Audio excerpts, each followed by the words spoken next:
Bonjour à tous, vous êtes sur CCTV français. Bienvenue dans cette nouvelle édition du journal. À la une de l'actualité de ce jeudi 17 décembre, la conférence mondiale de l'Internet 2015 a commencé hier dans la pittoresque ville d'O de Wuzhen, dans la province du Zhejiang, dans l'est de la Chine. Le président chinois Xi Jinping a prononcé un discours clé lors de la cérémonie d'ouverture. Il a donné plus de détails sur la politique chinoise de l'Internet, alors que le pays explore des voies pour mettre à jour sa gouvernance en ligne. Parler des technologies modernes dans l'une des villes les plus anciennes et les plus célèbres de Chine. Le président chinois Xi Jinping a discuté de la politique de l'Internet chinois devant plus de 2000 auditeurs.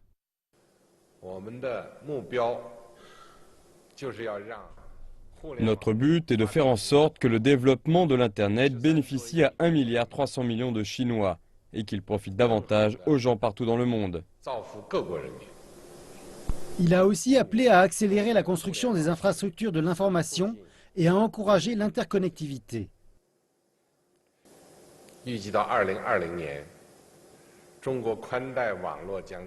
D'ici à 2020, le réseau à haut débit couvrira les villages ruraux chinois à travers l'infrastructure de réseau du dernier kilomètre qui rendra l'Internet accessible à davantage de gens.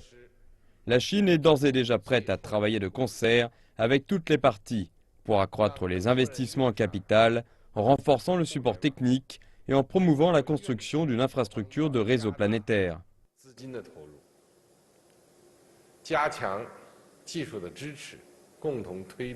Abordant le domaine de la cybersécurité, M. Xi a dit que tous les pays devraient respecter les modèles de gouvernance de l'Internet des autres, ajoutant qu'il ne devrait pas y avoir de double standard dans le maintien de la sécurité en ligne. Tous les pays devraient travailler ensemble à lutter contre les abus des technologies de l'information, contre la surveillance de l'Internet et les cyberattaques, contre une course à l'armement dans le cyberespace. Et s'adressant à la fois aux compagnies technologiques de l'Internet étrangères et nationales, il a pointé le gros potentiel du marché chinois. La Chine met en œuvre un plan appelé Internet Plus, qui promeut la mise en place d'une Chine numérique et d'une économie partagée, encourageant diverses innovations basées sur l'Internet, afin de rehausser la qualité et l'efficacité du développement.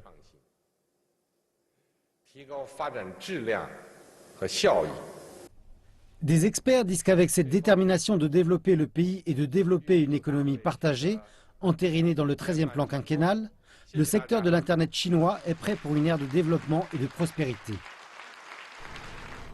Le président chinois a par ailleurs exhorté les entreprises à profiter des opportunités représentées par l'Internet dans le but de mener un développement par l'innovation. Xi Jinping s'est exprimé lors de sa venue à l'exposition baptisée La Lumière d'Internet, un événement organisé en marge de la conférence mondiale de l'Internet qui se déroule actuellement à Wuzhen en Chine. Le dirigeant chinois s'est entretenu avec des entrepreneurs. Il a également suivi les présentations de nouveaux produits et celles de technologies innovantes. Le président Xi a déclaré qu'Internet avait permis de vastes changements dans le travail et la vie des populations, tout en apportant des améliorations dans de nombreux domaines. Il a appelé à soutenir davantage les entreprises souhaitant modifier leur modèle de croissance avec l'aide d'Internet. L'exposition, qui a attiré un peu moins de 260 entreprises chinoises et étrangères, permet de présenter les dernières innovations technologiques du secteur. Nos journalistes ont interviewé plusieurs participants à la conférence mondiale de l'Internet. Ils ont partagé avec nous leurs impressions sur le développement de l'Internet chinois et leurs opinions sur les questions de sécurité liées à l'informatique. Chaque pays a un rôle à jouer en ce qui concerne la sécurité informatique. Chaque pays doit travailler ensemble pour combattre le terrorisme, tout comme chaque pays doit travailler ensemble sur les questions de sécurité liées à l'informatique. Je pense que l'importance du discours prononcé par le président chinois Xi Jinping lors de l'ouverture de la conférence est d'établir les règles que les pays, les villes, les États et même les entreprises doivent suivre au sein d'une organisation. Ils doivent également établir établir les règles pour travailler ensemble. Il y a donc deux choses importantes. Ce qui doit se passer au sein d'un pays et les nations doivent respecter ça et la manière dont ces nations doivent travailler ensemble. Je pense que ce ne sera pas facile, mais je pense que la Chine a décidé de jouer un rôle très constructif. La Chine possède énormément de talent et je pense que cela aura un impact important sur la science informatique. Et bien évidemment, l'Internet est l'un des fruits de la science informatique et je suis très content de participer à cette conférence à Wuzhen.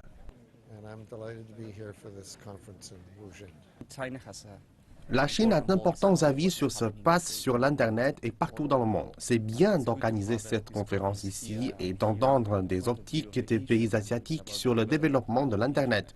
Nous devons partager nos idées. Je viens du Chili et l'Internet a également une grande influence sur notre société et change la façon dont les gens construisent leurs relations, la manière dont ils achètent leurs produits et nous devons parler de cela et discuter de comment bénéficier davantage de l'Internet. Je pense que la Chine y joue un important rôle et que la Chine est également un meneur du développement de l'Internet. Il est important d'être ici pour voir ce que le pays pensera du développement de l'Internet à l'avenir. Mercredi, la Fed, la Banque centrale des États-Unis, décidait d'augmenter son taux d'intérêt de référence de 25 points de base. Avec la forte amélioration de la situation du marché de l'emploi cette année, on peut raisonnablement anticiper une inflation plus élevée. La Fed a donc pris la décision d'augmenter la fourchette cible du taux des fonds fédéraux, la faisant passer d'un quart de point à un demi-point. La Banque centrale a annoncé mercredi cette mesure après 2 jours de réunion. Le même jour et à la suite de ce communiqué, le dollar chutait face aux principales devises étrangères. Toujours mercredi, les contrats à terme sur l'or de la division du COMEX de la bourse du New York Mercantile Exchange ont connu une progression alors que le cours des actions américaines remonté pour la troisième journée consécutive. Cette première hausse du taux d'intérêt de référence depuis 2006 marque la fin d'une période de vaste assouplissement monétaire. Découvrons quelles en seraient les conséquences pour le renminbi et les flux de capitaux vers les marchés émergents.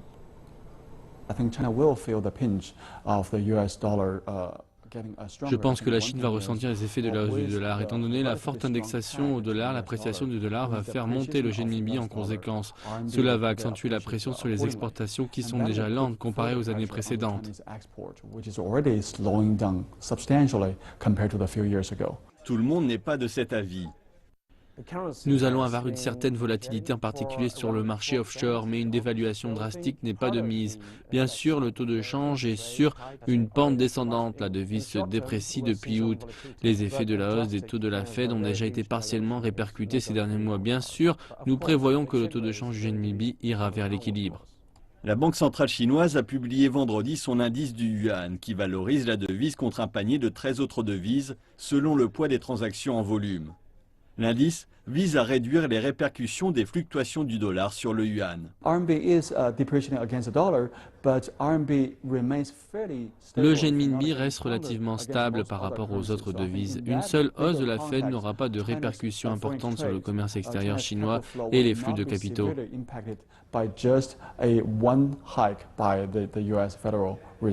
Quand la Fed augmente ses taux d'intérêt, en théorie, le dollar monte, car les investisseurs recherchent le meilleur retour sur investissement ou un refuge dans le dollar ou les bons du Trésor américain. Les capitaux vont quitter les marchés émergents pour aller aux États-Unis. Une grande quantité de bénéfices réalisés auparavant dans les économies émergentes est due à la libération des capitaux par l'assouplissement quantitatif américain en cours depuis 2009. Aujourd'hui, la Fed et toutes ses stratégies de transaction de produits et matières premières qui ont bénéficié de l'assouplissement quantitatif payent leurs dettes. Le temps est maintenant venu pour ces gros gains de s'inverser. Je pense que ce n'est rien de plus naturel de la tendance du marché. Si les taux augmentent, emprunter aux États-Unis va revenir plus cher. Cela pourrait-il être une opportunité pour la Chine? Pour les émetteurs chinois d'obligations aux États-Unis, cela signifie un coût plus élevé. Le secteur des entreprises va revenir sur le marché chinois pour émettre de la dette. Cela va tirer le marché intérieur chinois. La Chine, son marché obligataire interbancaire aux investisseurs souverains et institutionnels étrangers. qui pèse 600 milliards de yuan et dont le poids augmente rapidement. En raison du processus d'internationalisation rapide, la devise chinoise va être plus solide et plus résistante aux turbulences du marché d'échange. La Banque européenne de reconstruction et de développement a prouvé la demande d'adhésion de la Chine à l'institution. La banque a donné une participation symbolique de 0,1% à la Chine, mais beaucoup estiment qu'un nouveau mécanisme sera mis en place pour étendre l'influence mondiale du pays après les phases de renforcement des liens commerciaux avec l'Europe et l'Asie. Le président de la banque, Souma Chakrabarti, a déclaré que l'adhésion de la Chine ouvrirait de nouvelles opportunités pour un investissement durable venant de groupes chinois dans les régions où opère la Bird. Une déclaration de la banque précise voir un large éventail de coopération et de travail avec les entreprises chinoises sur une grande étendue de projets et qu'elle souhaiterait également collaborer avec la nouvelle banque asiatique d'investissement dans les infrastructures menée par la Chine. Dans le même temps, la Banque populaire de Chine a déclaré que ce geste renforcerait l'initiative de la ceinture et de la route, alors que cela chevauche avec certains pays où la Bird opère. La Banque européenne de reconstruction a été établie en 1991 pour aider les anciens États soviétiques, puis a considérablement étendu sa portée ces dernières années. L'adhésion de la Chine porte le nombre de pays actionnaires de la Bird à 65. L'administration Obama a annoncé qu'elle autorisera la vente de 2 frégates lance-missiles à Taïwan malgré l'opposition chinoise à cet accord. L'annonce intervient un an après que le Congrès américain a passé le Naval Transfer Act, ou loi sur le transfert naval, qui autorise de vendre à Taïwan jusqu'à 4 frégates de classe Berry. Mardi, la Chine a exhorté les États-Unis à interrompre la vente et de s'engager dans des initiatives plus favorables aux relations Chine-États-Unis. Le ministère chinois des Affaires étrangères a déclaré que la vente d'armes va sérieusement à l'encontre des 3 communiqués conjoints entre la Chine et les États-Unis, dans lesquels Washington promettait de réduire graduellement ses ventes d'armes à Taïwan et à terme d'y mettre fin totalement. Alors que se rapproche la fête du printemps, l'achat de billets de train en ligne est une fois de plus devenu la priorité des voyageurs chinois. Mais ces derniers jours, le site officiel de réservation chinois 12306.cn a reçu de nombreuses plaintes concernant la difficulté qu'il y a à identifier des images de base lors de la vérification des réservations. Le site internet 12306 demande à ses utilisateurs d'associer des images à la description de choses comme un lézard ou un générateur d'électricité. C'est censé être une méthode facile qui prévienne contre les ouvertures de sessions automatiques ou bien contre des achats malicieux effectués par des machines. Mais à cause de la basse résolution des images minuscules, ainsi que les questions assez ambiguës, les gens ont de la peine à fournir la réponse attendue. Les choix multiples rendent difficile de choisir la réponse correcte.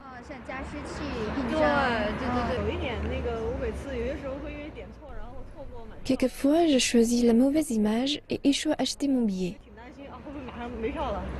J'ai eu de la chance, lorsque j'ai réservé mes billets, le code de vérification était facile à identifier, donc je les ai eus. Chaque fois que j'essaie de réserver un billet sur ce site web, il y a le problème qu'il n'y a pas de version en anglais, ce qui rend l'utilisation très difficile. Et il y a un autre problème pour 12306.cn. La version anglaise est très demandée, mais il vaut mieux résoudre le problème dans la version chinoise tout d'abord. Pour les pingouins et les avions, certains internautes ont produit des calculs mathématiques compliqués, disant qu'il y a 12 catégories et 580 images, donc plus d'1 million de commandes logiques sur la page web. Et de nombreuses personnes comme moi ont dû essayer jusqu'à 3 fois avant de s'enregistrer sur le compte. Bien que l'étape d'identification de l'image s'avère très frustrante pour les utilisateurs, les experts disent que c'est un devoir que de protéger leurs droits.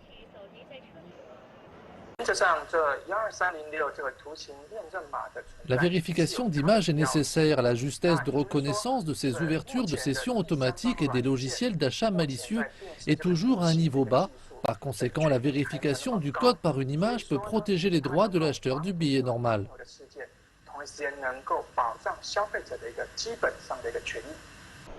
Les autorités disent qu'alors que se rapproche la fête du printemps, le site internet 12306 adaptera ses codes de vérification et supprimera certaines des images les moins identifiées.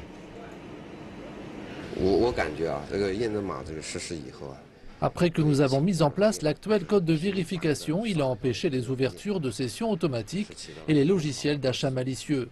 Le nombre total d'ouvertures de sessions automatiques sur le site est inférieur de 30%. Ceci a rendu notre site plus stable et amélioré son efficacité. Selon la base de données de 12306.cn, 70% des réservations pendant les heures de pointe sont couronnées de succès. Le département des transports dit qu'il travaille à améliorer ce chiffre tout en rendant le système plus efficace et plus convivial. Dans le monde du vin, lorsque nous parlons de la Chine, nous observons avant tout la croissance de la consommation. Or, quand nous pensons au vin produit dans ce pays, nous en avons une image industrielle. Pourtant, il y a aussi des viticulteurs chinois qui ont l'ambition de faire du grand vin de terroir et travaillent là-dessus depuis des années. Plus de détails dans ce reportage avec notre journaliste Xie Chengchen. Wang Fengyu est un pionnier des vins de terroir en Chine. Dans les années 80, il commençait à cultiver des vignes dans le Ningxia, une province du nord-ouest de la Chine. La région était un désert, même l'herbe n'y poussait pas. J'avais appris la notion de terroir de la France. Les conditions du climat et de la terre ici m'ont convaincu que je pourrais y faire pousser des vignes. Moqué par beaucoup, Wang Fengyu ne comptait pas sur une réussite rapide. Il a passé plus de 10 ans à cultiver ses cépages et durant cette période, la production de son domaine a diminué de 3000 kg par mou. Un mou équivaut à 1/15 d'hectare à 300 kg. Aujourd'hui, il produit des vins de qualité qui ont remporté des prix internationaux. Puisque la qualité de mes vins a été reconnue par des jurys internationaux, les gens commencent à croire que cette région a le potentiel de produire du bon vin. Maintenant, l'industrie viticole est en cours. Une stratégie grande région, petit domaine a même été lancée pour encadrer la production de vin. On a une grande région, mais les bons vins ne peuvent être produits que dans les petits domaines qu'on travaille minutieusement. Par exemple, 50 tonnes par domaine chaque année, ça suffit. L'important, c'est de garantir la qualité de chaque bouteille. Aujourd'hui, la Chine est devenue le premier consommateur de vin en Asie et les goûts des consommateurs changent vite. Les experts suggèrent que la Chine produise plus de vins de terroir au lieu de vins industriels afin de satisfaire les demandes de ses consommateurs. Les consommateurs rationnels savent que le charme du vin réside dans sa spécificité.